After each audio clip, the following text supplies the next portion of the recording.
자, 다들 오늘 나눠준 자료 펴도록 합시다.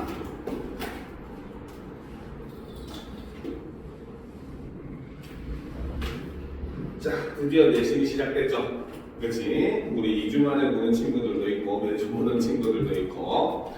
자, 나머지 2주 만에 보는 친구들은 시험들을 좀 잘 쳤습니까? 어? 어떻게 봤어요? 중간고사 좀 어떻게 봤었어? 오, 유진이는? 오, 그러면은, 야, 너희 8명 100점 맞았다고 했는데, 우리 학원에서 4명이 100점이 나왔네? 그렇구만요. 아무튼 뭐, 5월? 왜 이렇게 늦었어요? 자, 그리고 오늘 자료. 5월 모의고사들은 좀 잘 봤습니까? 나머지 친구들도? 5월 모의고사는 좀 쉽게 나왔었죠. 그렇죠? 이제 좀 있으면 6월 모의고사도 있고, 그 다음에 이제 또 기말고사도 우리가 준비를 해야 되는 이제 이런 상황입니다. 그래서 자, 지난번에 우리가 그 단어를 하면서 품사 부분까지 다 수업을 하긴 했었어요. 그렇죠? 근데 이번에 이제 품사 부분이 또 시험 범위에 들어간다고 이제 얘기를 들었고, 그리고 또 이제 어제 그 금요일날 거의 저녁쯤에 선생님이 그 뭡니까 여러분들 그 외래어 표기법이랑 그 로마자 표기법도 시험 범위 수업을 하셨다라는 말을 들어가지고 그 여기 교재에는 실어놓지를 못했어요. 알겠죠? 그래서 교재에 없는 부분은 이제 수특을 보고 조금 그건 한 20분이면 금방 끝나는 부분이라서 할 거고, 일단 기본적으로 이제 우리가 그 문장 성분이랑 품사를 오늘 선생님이 기본 골조로 수업을 준비를 했습니다. 알겠죠? 근데 품사 같은 경우는 특히나 우리가 저번에 뭡니까 수능 특강에 다 필기를 했었던 내용이에요. 그렇기 때문에 여러분들이 거기다가 또 필기하는 거는 아닌 것 같아가지고 선생님이 이렇게 교재로 다 준비를 해놨습니다. 알겠죠? 자, 그러면 일단 우리가 품사에 대한 내용부터 같이 한번 살펴보도록 하겠습니다. 준비됐죠? 그렇죠? 자, 첫 번째 품사부터 보도록 합시다. 자, 일단 이제 본격적인 내용을 하기 전에 품사의 개념부터 다시 한 번 더 잡아보도록 합시다. 자, 품사라고 하는 것은 자, 바로 낱말을 형태, 기능, 의미에 따라 나누어 놓은 갈래를 우리는 품사라고 이야기를 합니다. 알겠죠? 자, 이때 얘기하는 형태, 기능, 의미라고 하는 거, 이것이 바로 무엇이나 품사를 분류하는 기준이라고 볼 수가 있다는 거죠. 그렇죠? 자, 그리고 이제 여기서 이제 우리가 추가로 알아야 될 것은 바로 뭐다? 그렇기에 이렇게 품사로 분류되는 것들만, 그렇죠? 그래서 품사로 분류되는 것들만 낱말로 인정을 한다. 자, 이런 부분은 바로 형태소와 그 품사에서 차이점이라고 볼 수가 있어요. 그래서 이 낱말로 인정되지 못하는 부분이라고 얘기했을 때 가장 대표적으로 나오는 게 접사, 어미 이런 부분들이 나오잖아요. 그렇죠? 이런 것들은 낱말로 인정되지 못하는 부분들이고, 이런 점은 이제 품사 분류할 때 우리가 조금은 주의를 해줘야 되는 부분입니다. 알겠죠? 자, 그럼 일단 이 품사표 간단하게 선생님이 그려줄 건데 뭐 요거는 안 그려도 상관은 없어요. 자, 이해를 돕기 위해서 간단하게 살펴보기 위해 그림을 그리는 겁니다. 그래서 분류하는 기준이 형태, 기능, 의미를 기준으로 분류를 했을 때, 자, 의미상으로 먼저 가장 첫 번째 기능에서 체언의 역할을 하는 것들이 바로 명사, 대명사, 수사가 있죠. 자, 그 다음 이제 수식어의 기능을 하는 것이 관형사,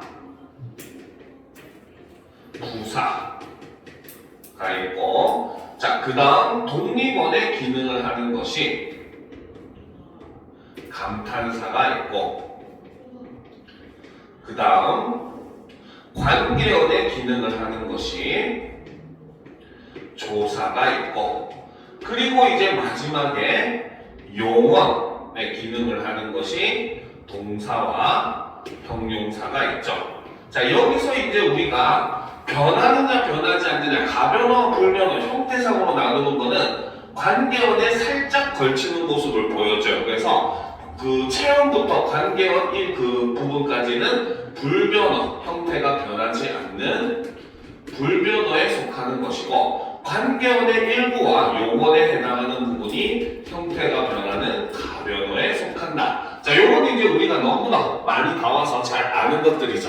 그렇죠? 자, 그래서 이렇게 우리가 기본적으로 품사의 내용을 이제 배우고 본격적으로 품사의 내용을 들어갈 겁니다. 그런데 실제로 이번 여러분들 시험 범위를 살펴보게 되면은 형식적으로는 품사 들어가고, 그 다음에 외래어 표기법, 로마자 표기법 들어가고, 문장, 국어사 이렇게 들어간다고 나오지만 이거는 그냥 형식적일 뿐이에요. 솔직히 품사 관련된 문제에 나오게 되면은 단어 관련된 문제 나올 가능성 굉장히 높습니다. 알겠죠? 그리고 그 여러분들이 학교에서 배웠다는 로마자 표기법을 하게 되면은 또 음운 변동 관련된 내용이 나올 확률이 굉장히 높아요. 왜? 실제로 그 로마자 표기법은 음운 변동을 거의 대부분 반영해서 그 표기를 하는 것이기 때문에 결국은 음운 변동과 연관될 수도 없고, 실제 모의고사에서도 문제가 나오는 형태들을 보게 되면 다 음운 변동과 연관을 해서 나오는 모습을 볼 수가 있어요. 그러니까 여러분들 이번 시험 범위는 형식상으로만 그렇게 얘기하는 거지, 실제로는 거의 문법 전 범위가 시험 범위가 될 가능성이 굉장히 높다라는 것도 여러분들이 알아둘 필요가 있어요. 그래서 지금처럼 조금 여유가 있을 때 음운 변동이나 이런 부분도 한 번 더 복습을 해두면 굉장히 도움이 많이 될 겁니다. 알겠습니까? 자, 그래서 이제 우리가 이렇게 품사에 대해서 대략적인 거를 살펴봤고, 그러면 지금부터 본격적으로 품사에 대해서 한 번 더 보도록 합시다. 자, 먼저 체언을 보도록 합시다. 그쵸?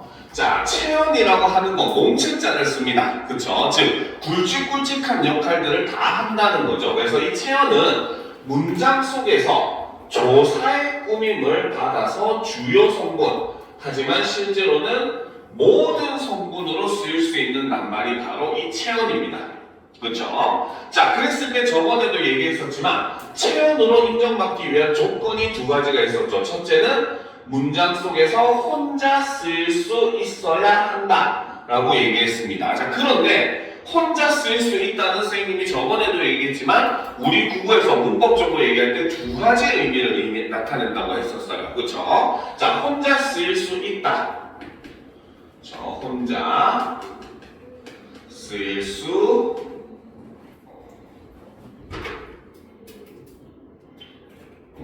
벌써 다 썼네요.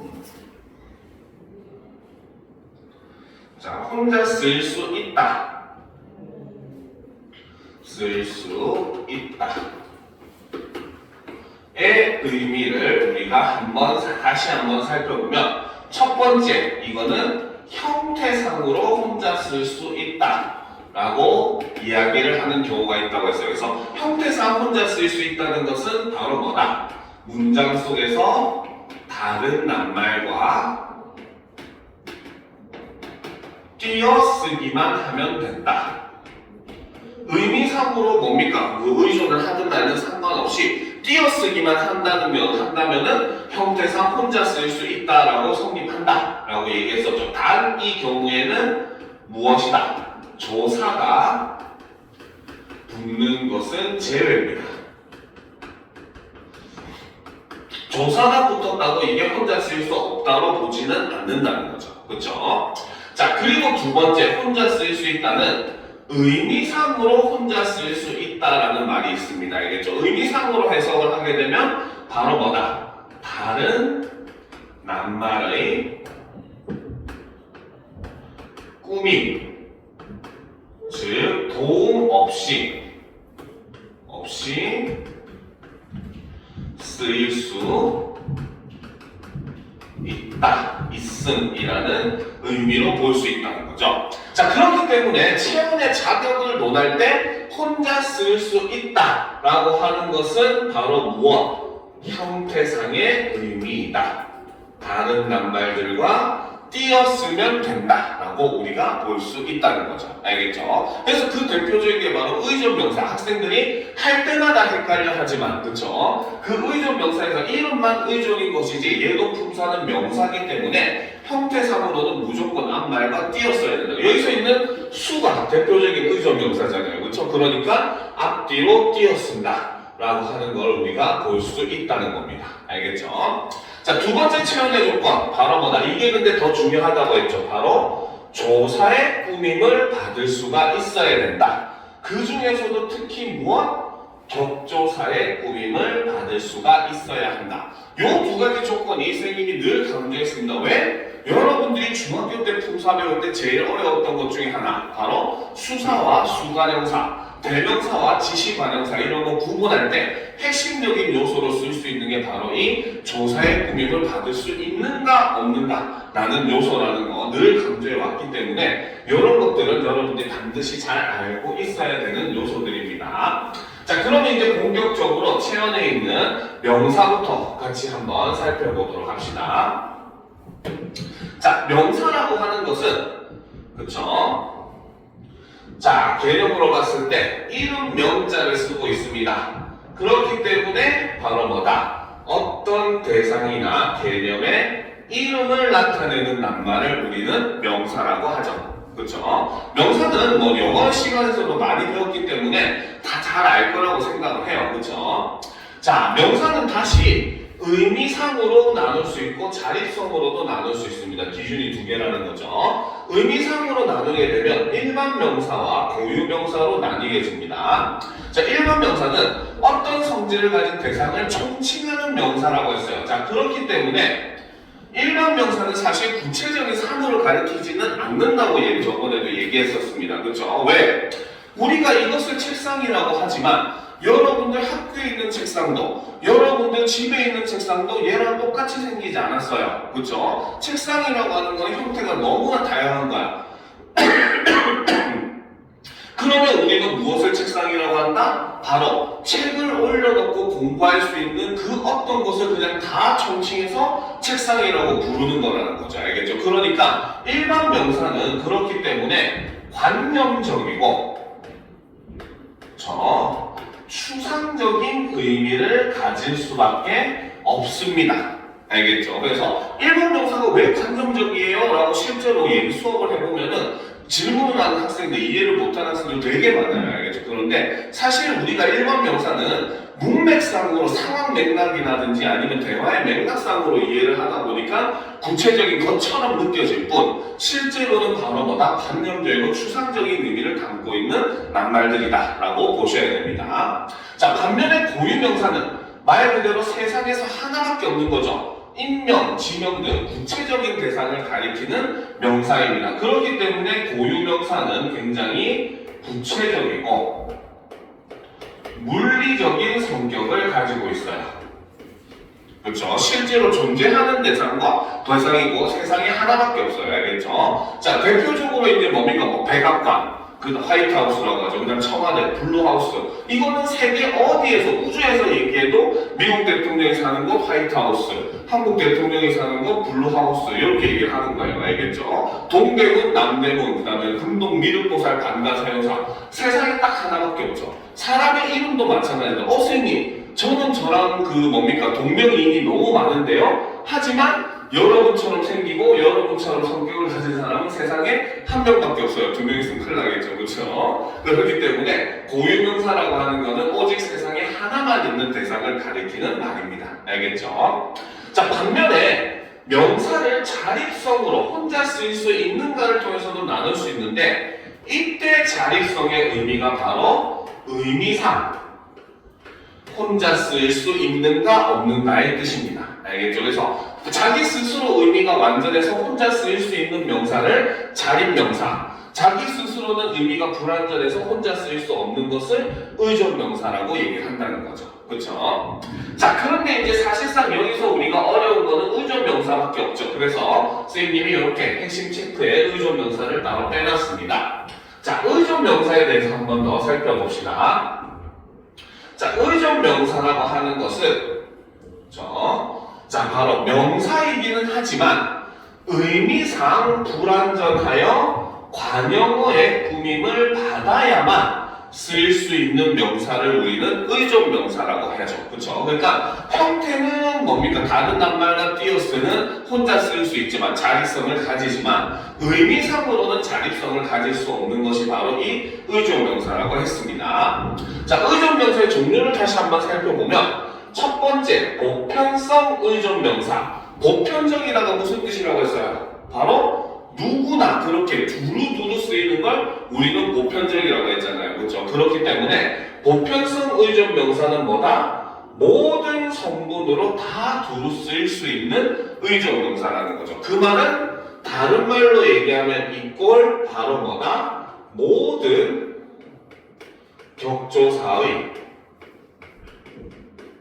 꾸밈을 받을 수 있다는 뜻입니다. 그렇죠? 그리고 여기서 한 단계 더 나아가면은 최근에 모의고사에서 많이 나오는 문제 유형이죠. 그렇죠? 바로 뭐다? 뒤에 올 수 있는, 뒤에서 취할 수 있는 조사에 제한이 있다 없다? 없다는 겁니다. 알겠죠? 그래서 이거는 선행어이든 그렇죠? 후행어이든 그렇죠? 제약이 없다는 것이 보편성 의존 명사의 특징이다 라고 볼 수 있어요. 요즘은 모의고사에서 이 선행어, 후행어 관련된 문제들이 은근히 심심찮게 나오고 있습니다. 그래서 이 개념은 반드시 알아둘 필요가 있어요. 즉 뒤에 붙을 수 있는 말, 앞에 그 꾸며줄 수 있는 말에 제약이 있는가 없는가 요거를 얘기하는 겁니다. 자, 그 다음 이제 두 번째, 주어성 의존 명사는 이름 그대로 뭐다? 주어로 쓰인다는 거죠. 자, 그 말은 다른 말로 얘기하면 바로 뭐다? 주어성 의존 명사는 오직 주격 조사의 꾸밈만 가능하다는 뜻이죠.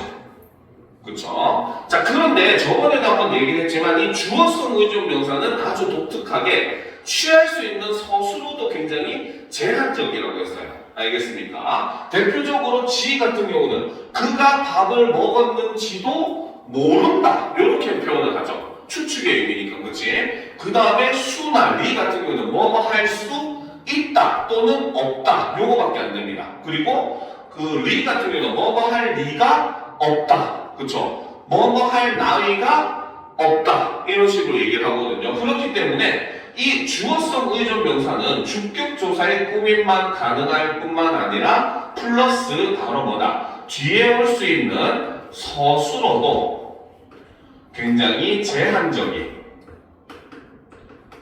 이런 모습을 보여줍니다. 알겠죠? 자, 그러니까 바로 주어성 의존 명사는 다른 말로 얘기하면 바로 뭐다? 후행어의 제약이 있다라고 볼 수 있고 그것도 다른 그 의존 명사에 비해서 후행어의 제약이 매우 심한 그쵸? 다 그 의존 명사가 주어성 의존 명사다라고 볼 수가 있다는 겁니다. 알겠습니까? 자, 그런데 반면에 이제 서술성 의존 명사는 말 그대로 서술어로 쓰인다는 거죠. 그쵸? 그 말은 한번 여기다 빼서 적을게요. 자, 이 말은 이꼴 다른 말로 하면 오직 바로 뭐다? 서술격 조사의 꾸밈만 가능하다는 것이고 얘는 이거 자체가 서술어로 쓰이는 거죠. 자, 그렇기 때문에 얘도 역시 후행어의 제약이 존재하는 의존 명사다라고 볼 수 있다는 거죠. 알겠습니까?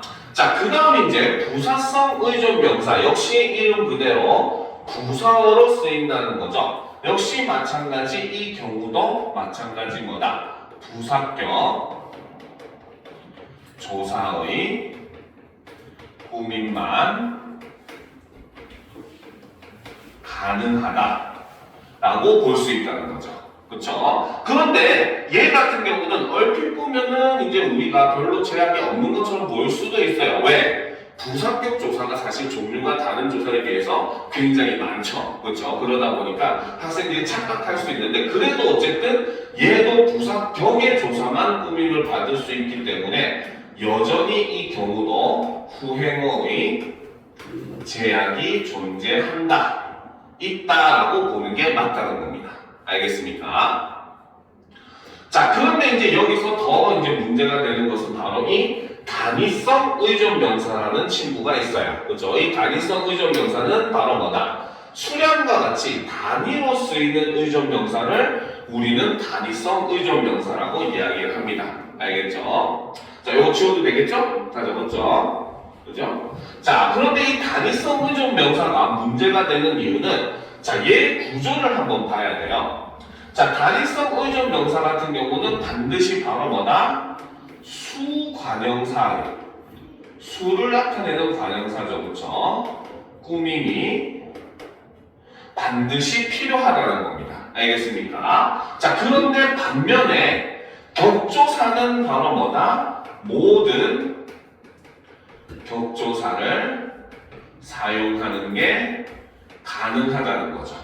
알겠습니까? 그렇기 때문에 얘는 위에 있었던 다른 의존 명사랑은 다르게 독특하게 바로 뭐다? 오히려 얘는 선행어의 제약이 존재한다. 반면에 후행어의 제약은 없다.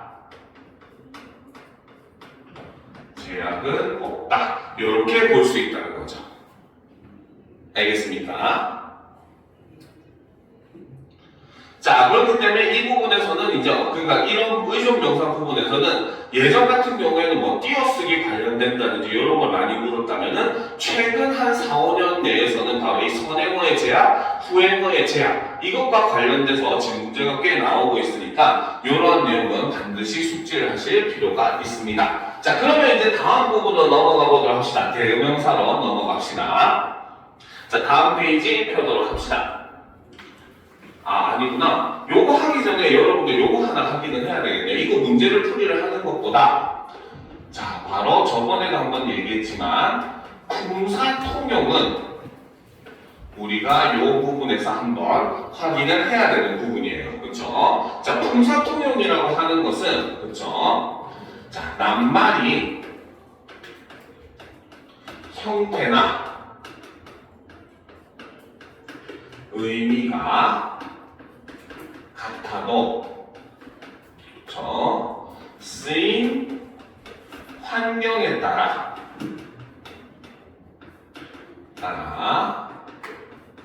품사가 달라지는 것을 우리는 품사통용이라고 이야기를 했습니다. 알겠죠? 자, 특히 이 부분에서 우리가 문제가 되는 것이 바로 뭐냐? 의존 명사이냐, 조사이냐.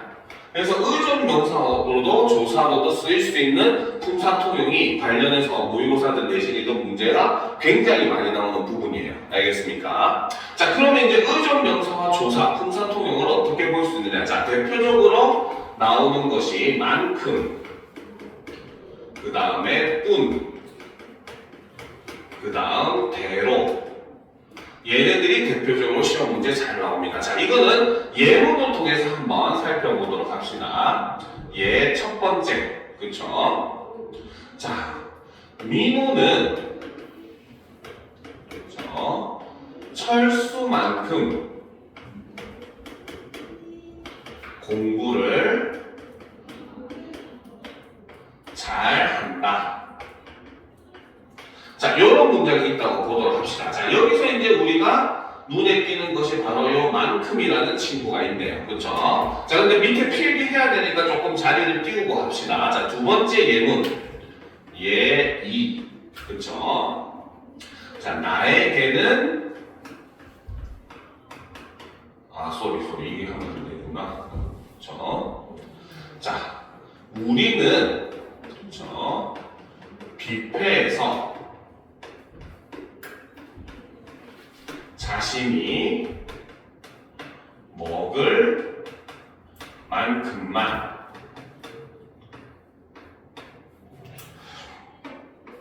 가져와야 한다. 자, 이런 문장이 있을 때 이제 여기도 만큼이라는 친구가 있습니다. 알겠죠? 자, 그런데 일단 결론적으로 얘기를 해주면은 이 첫 번째 문장에 쓰여진 만큼은 조사이고 두 번째 문장에 쓰여진 만큼은 의존명사입니다. 자, 그러면 이제 우리는 이것을 구분할 수 있는 요건을 찾아야 돼요. 그쵸? 자, 첫 번째 보게 되면은 철수 다음에 만큼을 어떻게 지금 붙여서 쓰고 있죠. 그쵸? 그래서 첫 번째는 바로 뭐다? 말에 붙여 썼기 때문에 일단 의존명사가 될 수가 없다는 거죠. 알겠습니까? 자, 그리고 이제 두 번째, 실제로 이제 학교에서 문제 낼 때, 내신형 문제 낼 때는 사악하게 다다다닥 붙여놓은 다음에 띄어쓰기를 넣는다든지 이런 경우가 많거든요. 알겠죠? 그러면 붙였을 때는 우리가 이걸 어떻게 구분해야 되는가라고 봤을 때 두 번째는 바로 뭐다? 앞에 있는 말이, 만큼 앞에 있는 말이 바로 체언이라는 거죠. 즉, 체언의 뒤에 위치를 했기 때문에 여기서는 바로 조사로 볼 수가 있다는 겁니다. 알겠죠? 자, 그런데 이제 바로 두 번째 예문을 보면 자신이 먹을 만큼이라고 해서 여기서는 띄어서 썼습니다. 알겠습니까? 그렇기 때문에 얘가 의존명사로 볼 수 있는 첫 번째 조건은 바로 뭐다? 앞말과 띄어 썼다는 거죠. 그렇죠? 자, 그리고 이제 그 다음에 만큼의 앞에 있는 말을 보게 되면 바로 뭐다? 먹다가 먹으리라고 해서 관형사 형태로 변한 거잖아요. 그렇죠? 그렇기 때문에 두 번째는 바로 뭐다? 관형어의 그렇죠? 뒤에 위치를 하게 되었을 때 우리는 이것을 의존명사로 판단을 할 수가 있다는 겁니다. 그래서 앞에 체언이니까 한 가지만 기억하면 돼요. 앞에 체언이 왔으면은 조사기 때문에 붙여 쓰는 것이고, 알겠습니까? 그 외에는 그러면 바로 뭐다? 이 경우는 뭡니까? 그 관형어의 뒤에 왔기 때문에 의존명사라서 띄었으면 된다. 이런 개념으로 보시면 되니까 체언의 뒤냐 아니냐 요것만 보시면 돼요. 뿐도 마찬가지, 대로도 마찬가지입니다. 알겠죠? 그래서 네 생각대로 행동해라 라고 할 때는 생각이라고 하는 체언 뒤에 붙었기 때문에 조사로서 붙였어야 되는 거죠. 그렇죠? 그런데 내가 생각한 대로 행동해라 하면은 생각하다라고 하는 동사가 뭡니까? 생각한이라는 관형어의 형태로 변했기 때문에 이 경우는 대로가 의존명사라서 띄었어야 돼요. 똑같은 의미의 문장이지만 환경에 따라서 품사가 이렇게 달라지는 겁니다. 알겠습니까? 그래서 이런 점들은 여러분들이 품사 통용에서 조심해야 되고, 그래서 의존명사에서 결과적으로 나올 수 있는 문제의 유형은 우리가 크게 두 가지로 볼 수 있다는 것. 첫 번째는 아까 얘기했듯이 선행어, 후행어, 제약 관련 문제. 두 번째는 방금 얘기했던 의존명사와 조사 사이의 그런 품사 통용 문제. 그리고 실제로 모의고사에 나왔던 문제 중에 하나가 뭐냐면 어미와 이제 그 뭡니까? 의존명사를 구분하는 문제도 있었어요. 그러니까 결국은 조사냐 어미냐 혹은 의존명사냐 이런 걸 구분하는 문제이기 때문에 요거 관련된 내용은 정리된 거는 선생님이 다음 시간에 프린트를 해서 한 장을 나눠줄 거예요. 클리닉 오시면 나눠줄 겁니다. 알겠죠? 그래서 요거는 그냥 간단하게만 봐두시고 외워두시면 금방 풀 수 있는 유형의 문제니까 크게 걱정을 하실 필요가 없습니다. 알겠죠? 자, 그 다음 이제 두 번째가 바로 대명사가 있습니다. 자, 늘상 아이들한테 대명사의 대자는 무슨 대 하면 큰데요 하고 있는데, 그치? 대명사의 대는 대신할 때죠. 그래서 얘는 명사를 대신하여 가리키는 것을 우리는 대명사라고 이야기를 합니다. 그렇죠? 자, 그렇기 때문에 이 대명사는 바로 뭐다? 자기 혼자서는 의미를 사실 파악할 수가 없다는 거죠. 그래서 대명사의 의미를 판단하려면 바로 뭐다? 앞, 뒤, 문맥을 통해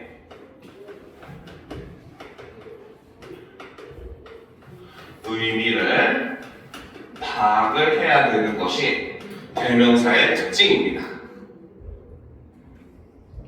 알겠습니까?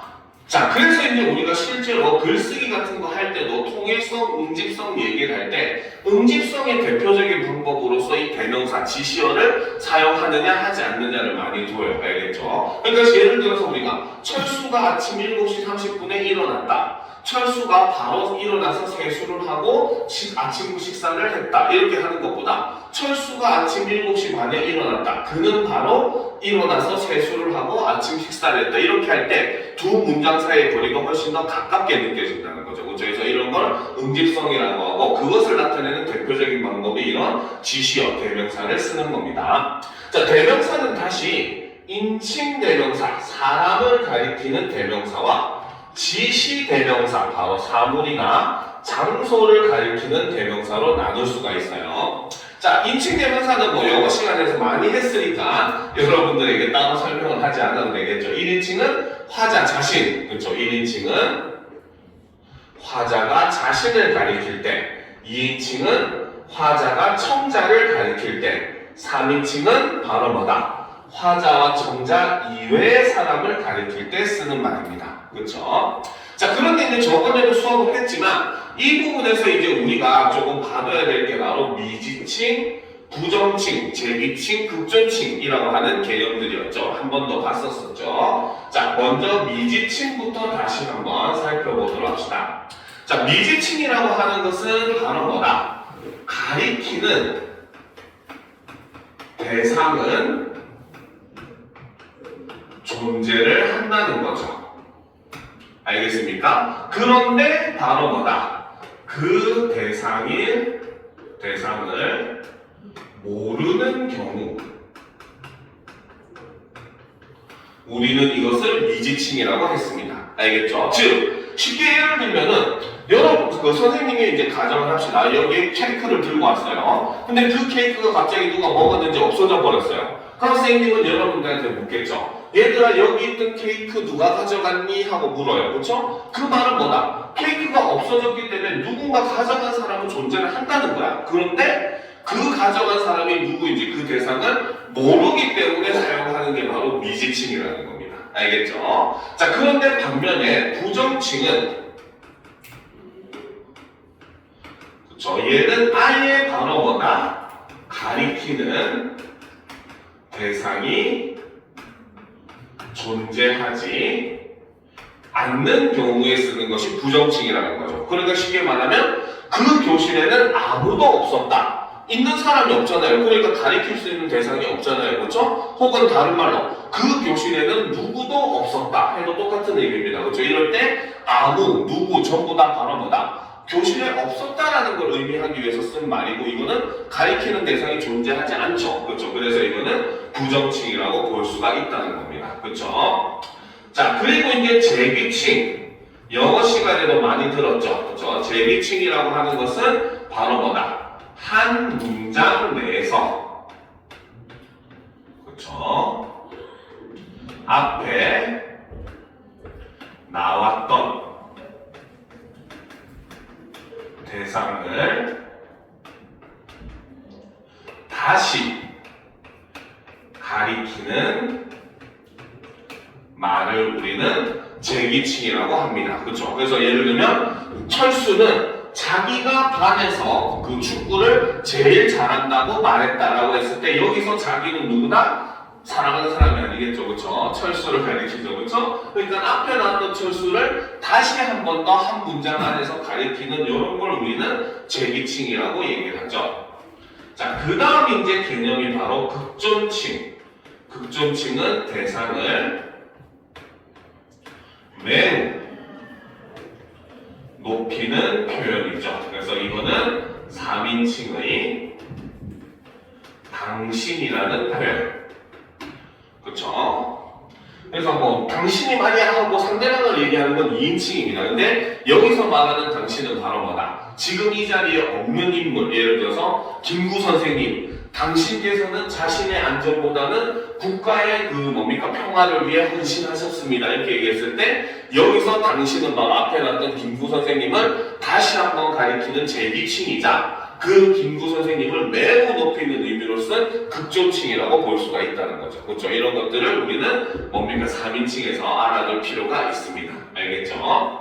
자, 그 다음 이제 지시대명사에서는 사물이나 장소를 가리키는 건데 사물을 나타낼 때는 사물 대명사를, 장소를 가리킬 때는 처소 대명사를 쓰죠. 이거는 이제 거리 간의 문제입니다. 알겠죠? 그래서 이라는 말을 쓰면은 화자와 가까운 대상을 가리킬 때 이라는 말을 쓰죠. 그래서 이것 혹은 여기 이런 거는 화자와 가깝다는 뜻입니다. 알겠습니까? 반대로 그것 또는 거기라고 하는 것은 두 가지, 그라는 말을 쓸 때는 두 가지 의미가 있어요. 첫째는 바로 뭐다? 오히려 청자와 가까이 있는 경우에는 그라는 말을 씁니다. 그것이라고 얘기를 하죠. 그렇죠? 그 다음에 앞에서 나왔던 것을 다시 받을 때도 그라는 말을 씁니다. 알겠습니까? 그 다음에 저라고 하는 것, 저것이나 저기 같은 경우는 화자와 청자 모두에게서 멀리 있는 대상을 우리는 저기라는 말을 쓰죠. 그래서 이거는 거리에 따라서 얘기하는 것이기 때문에 그렇게 어렵게 느껴지지 않으실 거라고 생각이 들어요. 자, 그 다음 이제 수사를 보도록 합시다. 그렇죠? 자, 수사라고 하는 것, 말 그대로 수를 세는 겁니다. 그렇죠? 자, 이름에서도 알 수 있지만 숫자와 관련된 말이죠. 그래서 수사는 자, 순서나 수량과 같이 바로 뭐다? 수를 나타내는 낱말을 우리는 수사라고 합니다. 자, 수사는 다시 수량을 나타내기 때문에 양수사, 그렇죠? 순서를 나타내기 때문에 서수사. 그래서 수량, 순서 이렇게 보시면 이해하기가 쉽겠죠. 그렇죠? 자, 그래서 양수사는 말 그대로 수량을 나타내는 거 하나, 둘, 셋, 넷 이런 것들. 서수사는 순서를 나타내는 거 첫째, 둘째, 셋째, 넷째. 그 다음에 제일, 제2, 제3, 제4. 근데 여기서 나는 과자가 제일 좋아할 때 이 제일은 부사입니다. 알겠죠? 수사 아닙니다. 알겠습니까? 여기서 제일은 가장 좋다는 의미를 가진 거고 수사에서 제일은 뭐다? 학생이 해야 될 조건 제1은 뭐요? 제2는 뭐요? 이렇게 선서같이 할 때 순서를 나타낼 때 쓰는 게 바로 수사가 된다는 거죠. 알겠죠? 그래서 이것까지는 너무나 쉬웠습니다. 자, 다음 페이지로 넘어가 보도록 합시다. 자, 이제 이것과 비교를 해야 되는 것들 바로 수식어의 내용이 등장을 하게 됩니다. 자, 보도록 합시다. 자, 수식어라고 하는 것은 말 그대로 문장 속에서 다른 낱말을 꾸며주는 수식하는 같은 의미죠. 그런데 제한하는, 실제로 요즘은 이렇게 표현을 많이 하죠. 그래서 다른 낱말을 꾸며주는 혹은 의미를 제한하는 것을 우리는 수식어라고 이야기를 합니다. 알겠죠? 자, 수식어는 얘는 첫 번째로 관형사라고 하는 게 존재를 합니다. 자, 관형사라고 하는 것은 바로 뭐다? 체언의 앞에 놓여서 오직 무엇을? 체언을 꾸며주는 말입니다. 자, 그렇기 때문에 이 관형사 같은 경우는 위치는 고정이 되어 있어요. 바로 어디? 꾸밈을 받는 체언의 바로 앞에 위치를 하게 됩니다.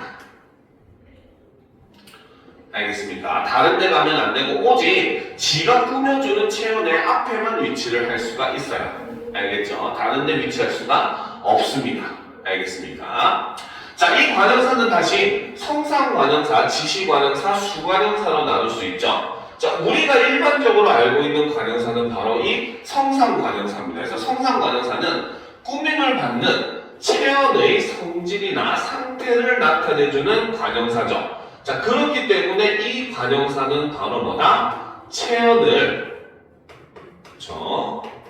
어떤 의미로 수식을 합니다.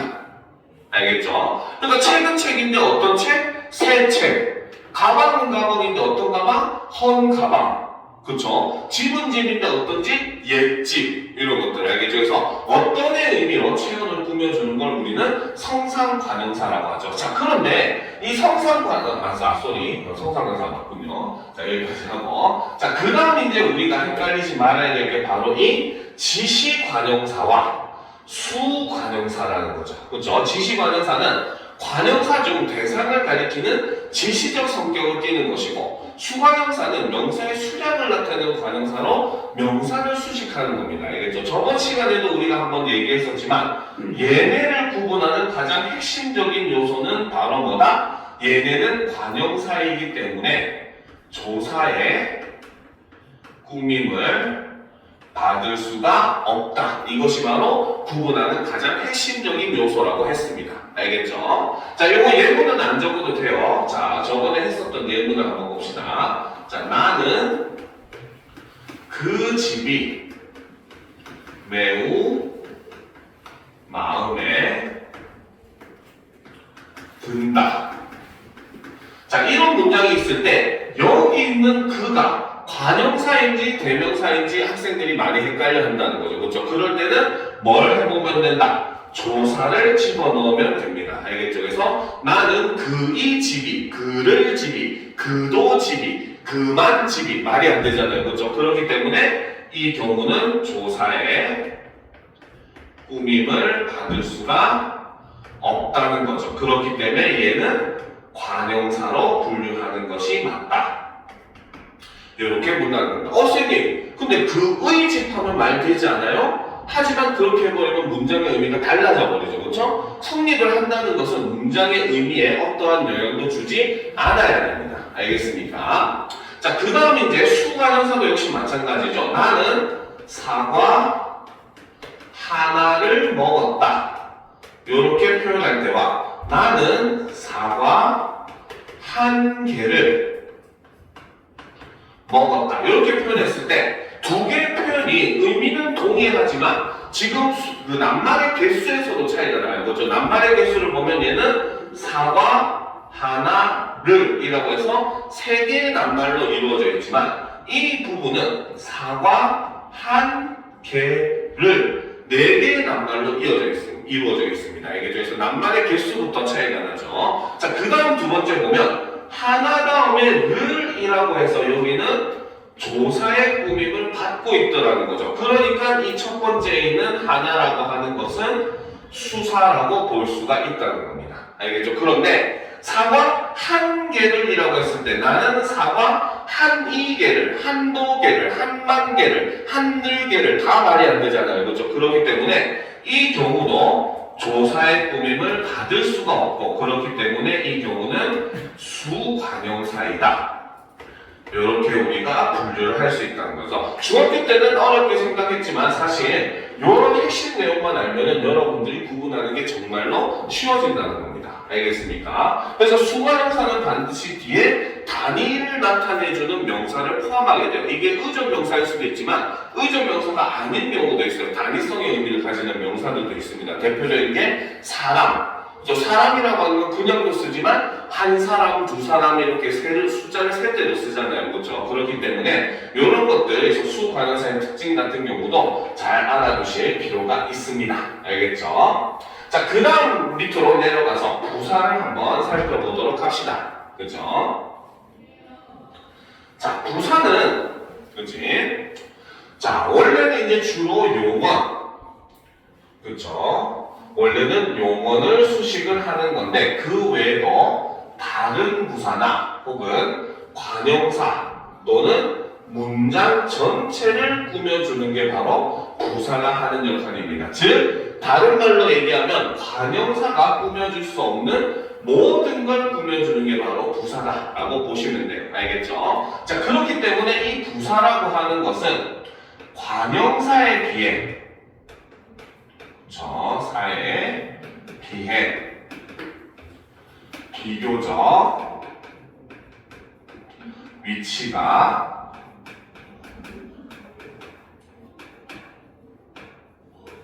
자유롭습니다. 알겠습니까? 자, 그래서 예를 들어서 보면 나는 달리기가 정말 빠르다 이렇게 표현해도 되지만 나는 정말 달리기가 빠르다 이렇게 표현을 해도 되고 정말 나는 달리기가 빠르다 이렇게 표현해도 된다는 거죠. 그렇죠? 그러니까 정말의 위치가 서술어 앞에 와도 되고 보어 앞 주어 앞에 와도 되고 다른 말 문장 전체 앞에 와도 전혀 상관이 없어요. 물론 솔직한 의미로 얘기를 하게 되면 여기서 의미상 차이가 존재는 하긴 합니다.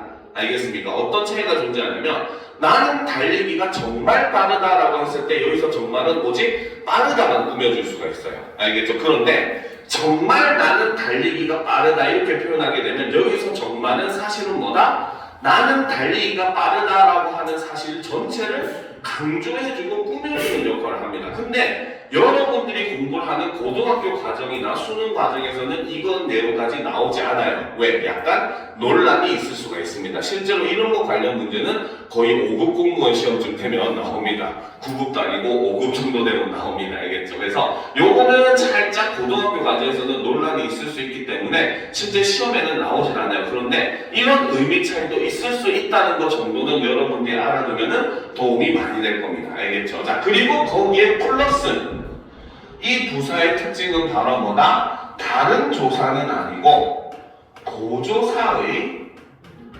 꾸밈을 받을 수 있습니다. 체어는 격조사도 꾸밈을 할 수 있는데 부사는 격조사는 안 되고 오직 보조사만 꾸며줄 수가 있어요. 그래서 우리는 정말이라고 하지만 원래는 거기다 조사를 붙여서 정말로라고 하기도 하죠. 그죠? 그 다음 집에서 평소 사고 많이 치는 학생들은 엄마가 맨날 얘기하죠. 제발 학교 마치고 집에 빨리만 와라 이렇게 얘기하잖아. 그치? 이런 경우도 빨리 다음에 만이라고 하는 보조사가 붙어있는 모습을 볼 수가 있는 겁니다. 알겠죠? 그래서 이렇게 부사는 보조사의 경우는 꾸밈을 받을 수가 있다. 보조사는 취할 수 있다라는 거 우리가 알아둘 필요가 있습니다. 자, 그러면 이제 이런 부사는 다시 우리가 또 살펴보게 되면 크게 성분부사와 문장부사로 나눌 수가 있어요. 성분부사는 바로 뭐다? 문장 속에서 오직 하나의 성분만을 수식하는 걸 우리는 성분부사라고 이야기를 합니다. 자, 우리가 가장 일반적으로 알고 있는 이런 부사들은 대부분이 성상부사에 해당하죠. 성상부사는 문장 속에서 다른 성분을 어떻게 의미로 꾸며준다는 거죠. 그죠? 자, 그리고 이 성상부사에서는 플러스 한 가지가 더 들어갑니다. 그죠? 바로 뭐다? 음성 상징어. 즉 의성어나 의태어들도 모두 다 성상부사로 취급을 합니다. 알겠죠? 자, 그렇기 때문에 이제 성상부사의 범위나 이런 것들에서 음성상징어는 나오면 무조건 부사. 요거는 머릿속에 딱 집어넣으면 굉장히 쉽겠죠. 자, 그 다음에 이제 지시부사 같은 경우는 자, 대명사처럼 약간 지시를 하는 역할을 하기는 하는데 얘가 이제 관형사랑 다른 점은 구분하기가 너무 쉬워요. 알겠죠? 바로 뒤에 서술어가 옵니다. 그래서 이리 오너라. 저리 가거라 이런 식으로 알겠죠. 그래서 서술어 바로 앞에서 이렇게 그 장소를 나타내는 말을 쓸 때는 지시부사가 쓰였다라고 볼 수가 있고, 자, 그 다음에 이제 부정부사가 나오죠. 바로 부정의 의미를 가지는 부사로 짧은 부정문에 쓰인다라고 되어 있습니다. 자, 우리 국어에서 부정 표현은 그쵸? 크게 두 가지가 있습니다. 첫 번째는 안부정문 문이 있죠. 이거는 다른 말로 얘기하면은 바로 뭐다? 의지부정 이라고 하거나 혹은 사실부정 혹은 단순부정 이라는 말로 이야기를 하기도 하죠. 그래서 안부정문은 어떤 일을 하고자 하는, 그쵸? 하고자 하는 그 능력은 있습니다. 알겠습니까? 그런데 반면에 그것을 하고자 하는 의지가 없을 때 우리는 안부정문을 사용을 합니다. 알겠습니까? 그래서 선생님 저 숙제 안 했어요 하면은 두드러 맞아야 되겠죠. 그렇죠? 왜? 할 수 있었지만 스스로 하기 싫어서 안 했다는 뜻이잖아요. 그렇죠? 그렇기 때문에 이렇게 됐을 때 우리는 이것을 의지부정이라고 얘기하죠. 의지를 부정한다 이런 뜻입니다. 알겠죠? 그런데 안부정문은 단순한 사실을 부정하기도 해요. 사실을 부정하기도 합니다. 그때는 어떤 때? 바로 주어가 의지를 가질 수 없는 대상일 때, 이 경우에는 단순한 사실을 부정하죠. 예를 들면 오늘은 비가 안 왔다 이렇게 얘기한 건 뭐야? 비는 의지를 가질 수 있는 존재가 아니잖아요. 그러면 이 문장은 오직 뭐다? 비가 왔다는 사실을 그냥 단순하게 부정하고 있는 문장이라고 볼 수가 있는 거예요. 그래서 이것을 단순 부정 혹은 사실 부정이라고 얘기를 하는 겁니다. 그래서 이 경우는 사실 부정 혹은 단순 부정이다. 이렇게 얘기를 한다는 거죠. 자, 반면에 이제 두 번째, 못 부정문도 우리 국어에서 존재를 하죠. 그래서 못 부정문은 다른 말로 얘기하면 얘는 능력 부정입니다. 즉, 이 말은 바로 뭐다? 얘는 어떤 걸 하고자 하는 능력이 없어. 시간이 안 되든지 힘이 없든지 능력이 안 돼요. 그런데 하고자 하는 의지는 있다는 거죠. 그러면 숙제는 어때? 못 해와야지 안 온다는 겁니다. 안 해오고 혼나는 겁니다. 알겠습니까? 자, 그렇기 때문에 이 경우를 우리는 바로 뭐다? 능력을 부정한다 라고 해서 능력 부정이라고 이야기를 한다는 거죠. 알겠습니다. 그때 이때 쓰는 안, 못 이것들이 전부 다 부정부사에 해당한다. 그래서 안, 못 이것이 부정부사에 해당합니다. 알겠죠? 자, 반면에 문장부사라고 하는 것은 문장 전체를 수식해주는 게 문장부사입니다. 알겠죠? 자, 문장부사는 다시 양태부사와 접속부사로 나누는데 양태부사는 말이 어려워지 별거 없어요. 그렇죠? 얘는 바로 뭐다?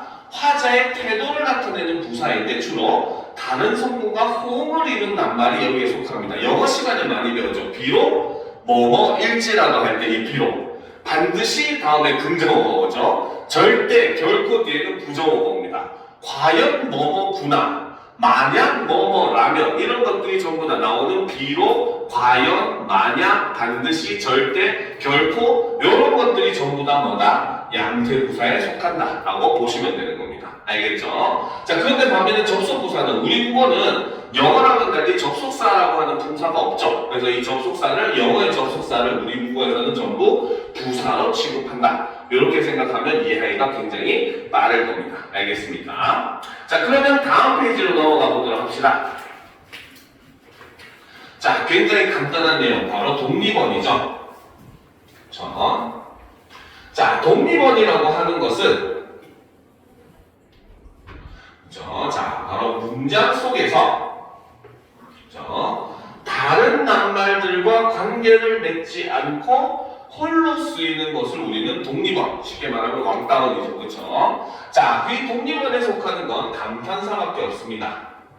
자, 그래서 감탄사는 대상에 대한 부름, 화자의 감정, 대답 이런 걸 나타내는 게 바로 감탄사입니다. 알겠습니까? 자, 근데 이제 여기서 보면 야, 내가 이 교실 청소를 맡아서 해라 할 때 야 하고 부르는 거, 전화 받을 때도 여보세요 하잖아요. 그렇죠? 이런 것도 감탄사입니다. 알겠습니까? 그 다음에 네, 제가 맡아서 하겠습니다. 아니요, 저는 하기 싫습니다. 이런 것들 대답하는 말들, 와 정말 착한 학생이구나, 그 애구머니 이런 것들 전부 다 감탄사입니다. 알겠죠? 자, 그런데 감탄사는 뭐 따로 별로 어려운 건 없지만 하나 유념할 건 있어요. 알겠습니까? 자, 감탄사에서 우리가 주심을 해야 될 게 첫 번째 예문을 보게 되면 예문 1을 보게 되면은 철수, 야, 그쵸? 내가 이곳 좀 정리해라. 자, 이렇게 누군가를 불렀을 때 철수야라고 하는 말은 품사 자체로 나누면 철수라고 하는 명사에 그쵸? 누구누구야라고 하는 부르는 조사, 혹격 조사가 결합된 형태입니다. 알겠습니까? 그렇기 때문에 이 경우는 바로 뭐다? 감탄사는 될 수가 없습니다. 왜? 품사는 아까도 얘기했지만 낱말이 기준이기 때문에. 알겠습니까? 그래서 얘는 두 개의 낱말로 이루어져 있다는 거죠. 알겠습니까? 자, 그 다음 예문 두 번째를 보면 철수, 그쵸? 그는 정말 대단한 사고뭉치였어. 자, 이렇게 얘기할 수 있죠. 어떤 사람의 이름만 딱 부르고 다른 얘기를 하는 거, 그렇지? 이런 경우도 역시 마찬가지. 이것도 품사는 명사로 취급을 합니다. 알겠습니까? 그러니까 이 경우도 역시 감탄사라고 볼 수가 없다는 거죠. 알겠습니까? 그래서 품사라고 하는 거는 낱말이 문장 속에서 하는 역할의 기준이 아니라 낱말의 기본적인 의미, 기본적인 형태가 항상 기준이 되는 거예요. 알겠죠? 그러니까 여기서는 감탄사처럼 쓰였다고 하더라도 얘의 기본적인 의미, 기본적인 기능을 가지고 얘기했을 때는 명사의 그 역할을 하고 있는 단어이기 때문에 이거는 감탄사라고 보지 않는다는 겁니다. 알겠죠? 근데 이제 다음 시간에 수업을 하게, 다음 시간 아니고 쉬는 시간 가졌다가 이따 수업하게 돼 문장 성분으로 넘어가면 얘기는 달라져요. 얘는 하는 역할을 기준으로 하게 됩니다. 그렇기 때문에 이번 시험 문제에서도 아마 단글로 나올 수 있는 내용 중에 하나가 바로 품사일 때와 문장 성분일 때를 비교 대조하는 그런 유형의 문제가 나올 수도 있다라는 것도 여러분들이 꼭 유념을 해둬야 되는 겁니다. 알겠습니까? 자, 그럼 이제 계속 보도록 합시다. 그래서 감탄사는 요것만 조심을 하면 별거 없습니다. 자, 그 다음에 이제 우리가 봐야 될 게 바로 관계어이죠. 그렇죠? 자, 관계어를 보게 되면은 자, 관계어는 문장 속에서 낱말과 낱말 사이의 관계를 규정지어주는 낱말을 우리는 관계어이라고 하고 여기에 속하는 품사는 오직 조사 하나밖에 없습니다. 그렇죠? 자, 그런데 조사가 하는 역할도 두 개예요. 자, 첫 번째는 바로 뭐다? 문장 속에서 낱말들 사이의 관계를 규정지어주는 역할을 하거나 두 번째는 문장에 특별한 의미를 더해주는 역할을 한다는 거죠. 그래서 이 첫 번째 역할을 하는 것이 바로 격조사, 두 번째 역할을 하는 것이 바로 보조사라고 볼 수가 있습니다. 알겠죠?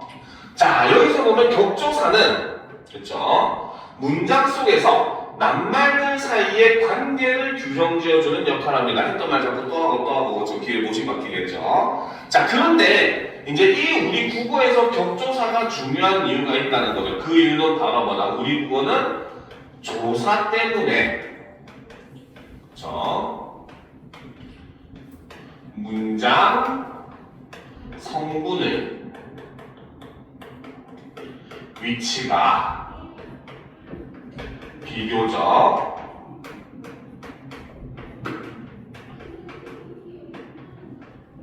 자유롭습니다.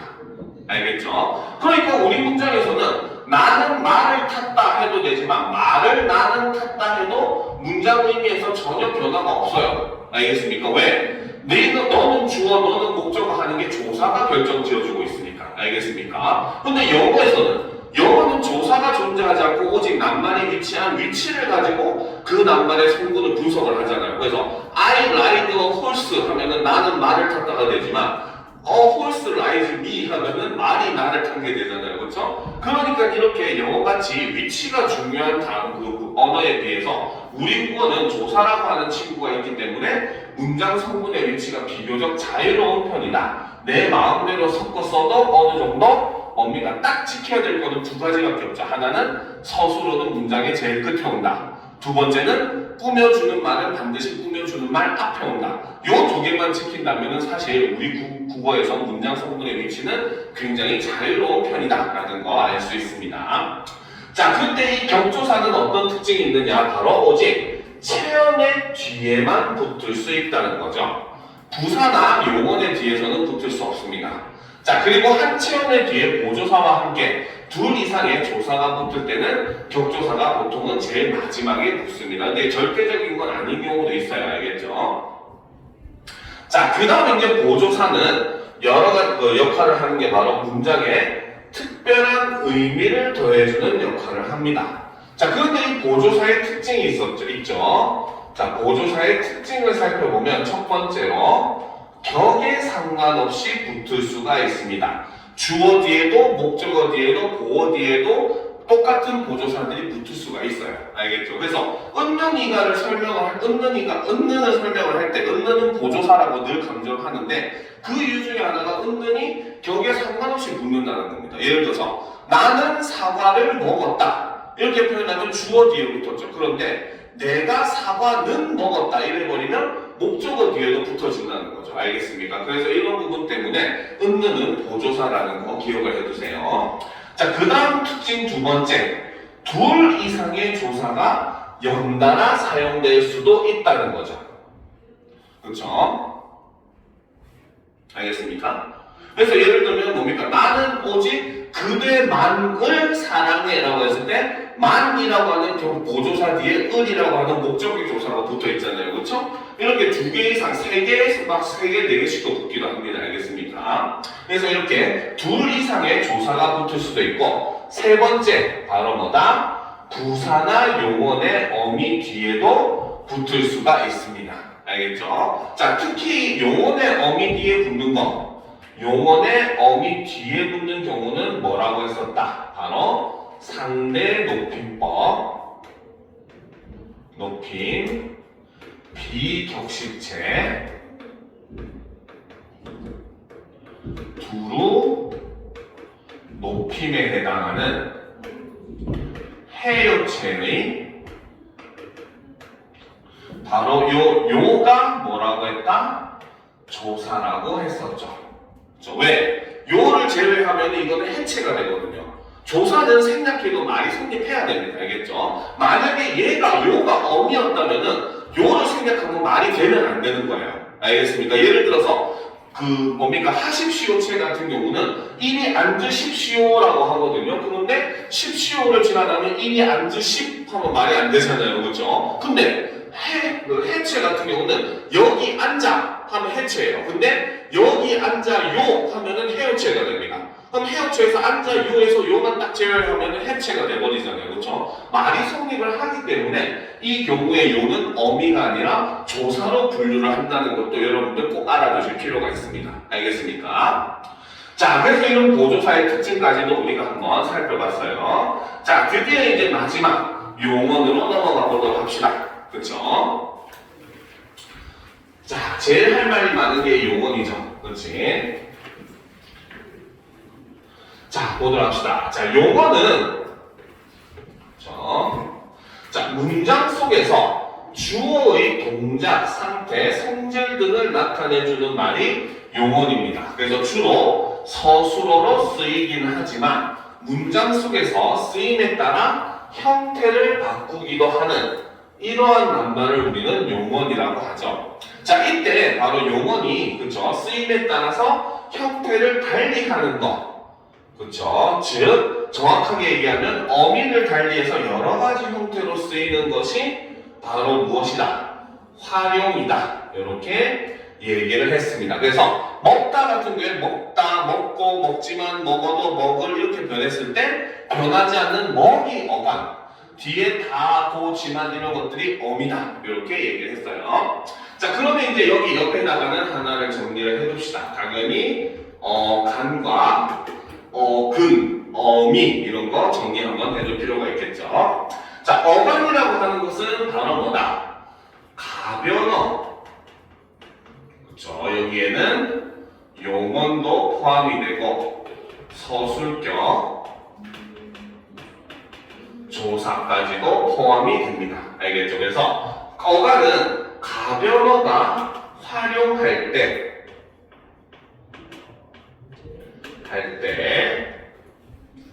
변하지 않는 부분을 우리는 어간이라고 이야기를 합니다. 알겠습니까? 자, 그래서 이걸 예를 들면 자, 먹다 같은 경우에는 어간이 뭐다? 먹이 어간이죠. 자, 그런데 먹히다 같은 경우는 변하지 않는 부분이 먹히까지 변하지 않습니다. 여기가 어간에 해당하죠. 그렇죠? 자, 그 다음 돌아가다 같은 경우는 얘는 돌아가까지 변화를 하지 않죠. 그래서 여기까지가 어간에 해당합니다. 알겠습니까? 자, 그런데 이제 이것과 우리가 구분해야 될 게 바로 근이라고 하는 개념이죠. 그렇죠? 자, 어근은 바로 뭐다? 범위부터가 달라요. 얘는 낱말에서 즉 어간은 오직 가변어인 용언, 동사, 형용사, 서술격 조사에만 적용되는 개념이지만 반대로 어근은 낱말 전체에 적용되는 개념이에요. 즉 명사, 대명사, 수사 이런 것도 다 어근을 가진다는 겁니다. 알겠습니까? 그래서 어근이라고 하는 건 낱말에서 바로 뭐다? 실질적인 의미를 지닌 부분을 우리는 어근이라고 하죠. 그래서 예를 들면 먹다의 어근은 동일하게 먹이 어근이 되겠죠. 그런데 먹히다의 경우는 어근만 따지면 여전히 먹만 어근이 됩니다. 그렇죠? 그 다음 돌아가다의 경우는 어떻게?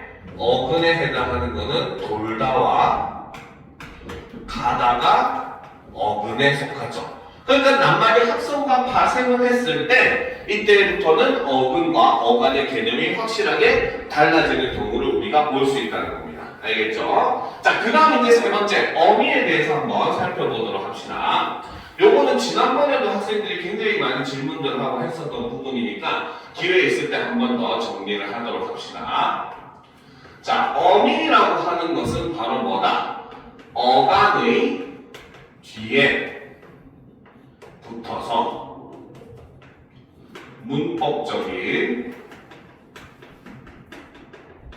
기능을 하는 형태소를 우리는 어미라고 합니다. 자, 어미는 크게 첫 번째 종결어미. 자, 종결어미라고 하는 것은 종결어미가 첫 번째 어말어미. 어말어미라고 하는 것은 바로 뭐다? 어절의 끝에 위치를 하는 어미를 우리는 어말어미라고 합니다. 알겠죠? 자, 어말어미에는 다시 첫 번째 문장을 끝내주는 종결어미. 종결어미는 뭐뭐다, 뭐뭐까, 감탄형인 뭐뭐는구나, 그 다음 총류형인 뭐뭐자, 명령형인 뭐뭐라 이런 것들이 있겠죠. 그렇죠? 자, 그 다음 이제 두 번째 연결어미는 어절은 여기서 끝났지만 내용상으로는 뒤에 문장이 끝나지 않고 이어지는 걸 연결어미라고 하죠. 그래서 뭐뭐고, 뭐뭐지만, 뭐뭐도 이런 것들이 전부 다 연결어미에 속합니다. 그렇죠? 자, 그리고 이제 세 번째가 바로 전성어미라고 하는 게 있죠.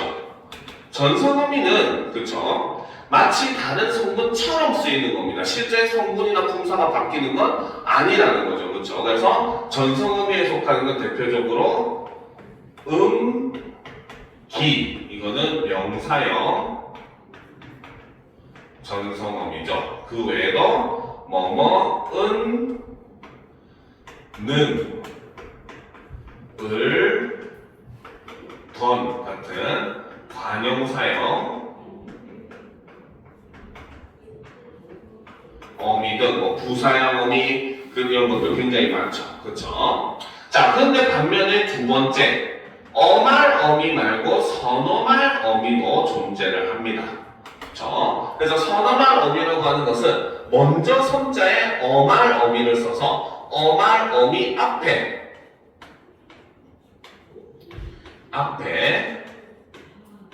위치를 하죠. 그러면 선어말 어미는 위치가 바로 뭐다? 어간과 그 어말 어미 사이. 그래서 어간, 선어말 어미, 어미 요 순서, 어말 어미 이런 순서로 그 배치가 된다는 거고, 선어말 어미에 속하는 건 두 개밖에 없어요. 첫 번째는 시제를 나타내주는 표현. 그렇죠? 바로 과거를 나타내는 저 현재를 나타내는 는. 그 다음에 미래를 나타내는 get. 이런 것들은 전부 다 시제와 관련된 선어말 어미이고, 둘째는 바로 뭐다? 주체 높임을 나타내주는 선어말 어미가 있죠. 바로 시. 그렇죠? 자, 이런 것들이 이제 어말 어미로 존재를 하는 겁니다. 알겠습니까? 자, 그 외에는 내용이 굉장히 간단하니까 간단하게 살펴봅시다. 자, 동사라고 하는 것은 말 그대로 움직일 동자를 쓰고 있죠. 그러니까 동사는 바로 뭐다? 주체의 움직임을 나타내주는 게 동사입니다. 나머지 설명은 그냥 한번 읽어만 보세요. 자, 다음 페이지로 넘어가서 자, 형용사는 바로 뭐다? 그렇죠? 형용사라고 하는 것은 일단 개념적으로 봤을 때는 바로 뭐다? 주체의 상태, 성질, 모양, 색상 등을 나타내준 게 형용사입니다. 알겠죠? 나머지는 읽어보면 돼요. 그런데 여기서 사실 중요한 거는 바로 첫 번째로는 이 보조 형용사 혹은 다른 말로는 보조 용언이라고 얘기를 하죠.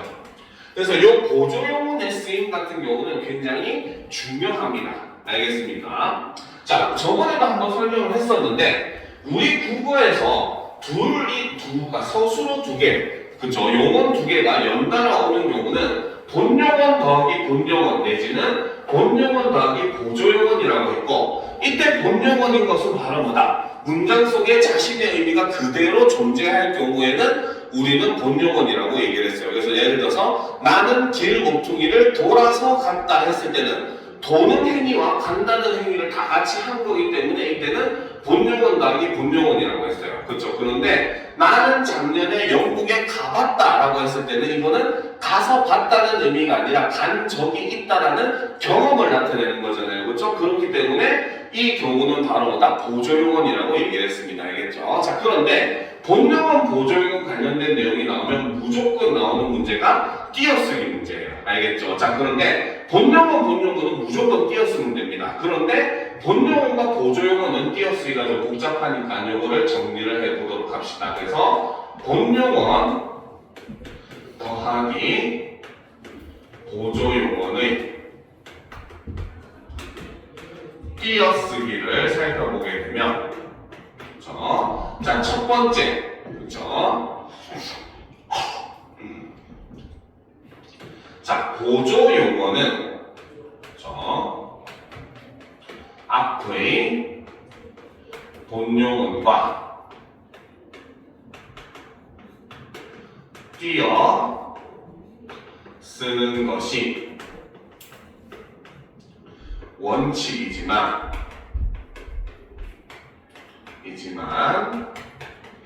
붙여 쓰는 것도 붙였음도 허용을 합니다. 자, 그러니까 아까 얘기했듯이 나는 작년에 영국에 가봤다라고 했을 때는 가봤다 하고 띄었어도 되지만 가봤다 하고 붙였어도 상관이 없다는 거예요. 알겠습니까? 자, 그런데 무조건 띄어쓰는 경우가 두 개가 있어요. 알겠죠? 자, 첫 번째는 바로 뭐다? 자, 앞 본용언 뒤에 그렇죠? 조사가 붙는 경우 이때는 무조건 띄었어야 됩니다. 알겠죠? 자, 그러니까 아까 얘기했었던 나는 작년에 영국에 가봤다라는 문장이 있는데 여기서 나는 영국에 간 적은 있지만 여행을 하지 못해서 그냥 잠시 환승한다고만 들렸어. 그러면 이거 문장을 표현할 때 어떻게 표현해? 나는 작년에 영국에 가는 봤다 이렇게 표현하잖아요. 그렇죠? 그래서 가다라는 말 뒤에 는이라고 하는 보조사가 붙어있는 경우에는 무조건 어떻게? 띄었어야 된다는 겁니다. 알겠습니까? 자, 그리고 이제 세 번째, 그렇죠? 바로 본용언이 합성용언인 경우, 합성어인 경우에는 역시 무조건 띄었습니다. 그래서 앞에 온 말이 합성인 경우에는 무조건 띄었어요. 예를 들어서 싶다 같은 경우는 누가 봐도 보조용언입니다. 그래서 나는 저녁을 먹고 싶다 이렇게 얘기하면 이거는 먹고 싶다 띄어서도 되지만 먹고 싶다 붙였어도 된다는 거죠. 근데 뭡니까? 앞에 합성용언이 오는 나는 집으로 돌아가고 싶다 이렇게 했을 때는 돌아가다라는 것 자체가 합성어잖아요. 그렇죠? 그러니까 뒤에 오는 싶다는 무조건 어떻게? 띄었어야만 된다는 겁니다. 알겠죠? 그래서 합성어 뒤에서는 무조건 띄었습니다. 이것도 여러분들이 함께 유념을 해서 알아두시면 됩니다. 자, 그리고 이제 제일 중요한 거는 사실 용언에서는 요게 제일 중요하죠. 바로 동사와 형용사를 구분하는 거. 요거는 가장 중요한 거고 실제로 시험에도 가장 높은 빈도로 나오고 있는 겁니다. 알겠죠? 자, 그래서 동사와 형용사를 구분할 때 단지 의미로만 구분하려고 하면 실수할 수가 있기 때문에 이런 걸 봐줘야 되는데 특히 우리가 눈여겨볼 것 첫 번째는 형용사는 진행형이 불가능하다는 거. 그 다음 형용사에는 명령형이나 청류형, 문락형이 불가능하다는 거. 그 다음에 뭐 세 번째는 그냥 읽어보면 되고 네 번째가 중요하죠. 형용사에는 관형사형 어미 는뿐만 아니라 현재형 어미 는조차도 붙일 수가 없다는 거. 이런 것들이 바로 뭐다? 동사와 형용사를 구분하는 핵심적인 요소들이니까 여러분들 반드시 유념을 해둘 필요가 있습니다. 알겠습니까? 자, 이번 시간은 여기까지 하고 15분 정도 쉰 다음에 이어서 이제 나가도록 합시다. 알겠죠? 화장실도 갔다 오고 잠시 쉬었다 하도록 합시다.